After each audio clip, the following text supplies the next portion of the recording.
इधर एबीपी गंगा से बोले हैं डिप्टी सीएम ब्रजेश पाठक, तीनों सीटों पर चुनाव जीतेंगे। फिर से दावा किया है उन्होंने। जनता का भरोसा भाजपा पर बढ़ा है, ये भी कह रहे हैं, और उपचुनाव में प्रचंड बहुमत प्राप्त करेंगे।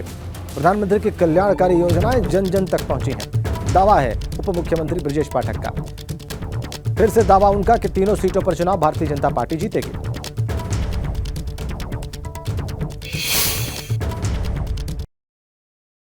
वैसे तो प्रदेश में 3 सीटों पर उपचुनाव हो रहे हैं, जिसमें एक लोकसभा की सीट है, 2 विधानसभा की है। लेकिन अगर समाजवादी पार्टी की बात करें तो सबसे ज़्यादा फोकस जो है वो मैनपुरी और रामपुर की सीट पर ही नजर आ रहा है। खतौली को लेकर सपा की उतनी सक्रियता नहीं दिख रही है।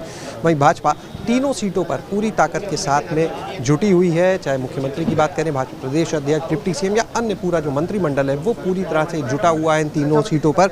हमारे साथ में डिप्टी सीएम ब्रजेश पाठक जी हैं। सर, उपचुनाव 3 सीटों पर, लेकिन सपा का फोकस मैनपुरी और रामपुर पर ज़्यादा दिख रहा है। खतौली पर तीनों सीटों पर चुनाव जीतेंगे और कहीं कोई दिक्कत नहीं है। भारतीय जनता पार्टी के कार्यकर्ता बड़ी तेजी के साथ आदरणीय प्रधानमंत्री जी की जन कल्याणकारी कार्यक्रमों को लेकर के, लॉ एंड ऑर्डर यूपी को लेकर के, मुख्यमंत्री जी की योजनाओं को लेकर चुनाव मैदान में है और जनता का भरोसा बीजेपी पर बढ़ा है। कमल ही खिलेगा और कमल ही जीतेगा। सपा का फोकस मैनपुरी रामपुर पर ही ज्यादा क्यों? खतौली पर है, ये उनका विषय है। मेरा विषय ये है कि हम चुनाव जीतेंगे, तीनों उपचुनाव। 2 गढ़ खोने के बाद वो इन सीटों को नहीं खोना चाहते। उपचुनाव में जीतेंगे और प्रचंड बहुमत से जीतेंगे। एक सवाल इससे हटकर स्वास्थ्य विभाग को लेकर सर लगातार आप लोग की तरफ से बेड बढ़ाने और तमाम चीजों की कवायद हो रही है, तो अगर बात करें हम इस समय अस्पतालों की सरकारी में डॉक्टर्स की कमी भी एक विषय है। एक जगह बताइए कहाँ सर, जो सरकारी अस्पताल है करीब आप चिन्हित करके बताइए कि कहाँ कम है।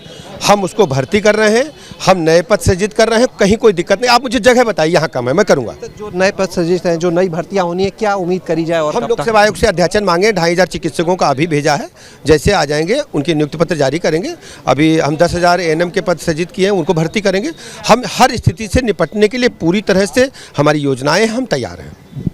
हमारे साथ डिप्टी सीएम ब्रजेश पाठक जी ने साफ तौर पर कहा कि किस तरह से अगर बात की जाए उपचुनाव को लेकर तो वो कमल खिलाने के लिए पूरी मेहनत कर रही है। जहां तक बात की जाए स्वास्थ्य सेवाओं को लेकर तो उनका साफ तौर पर कहना है कि नए पदों को सृजित करने के साथ ही वहां पर भर्ती के लिए भी पूरी तरह से सरकार तैयारी में जुटी हुई है। कैमरा सहयोगी प्रमोद के साथ शैलेश अरोरा, एबीपी गंगा, लखनऊ।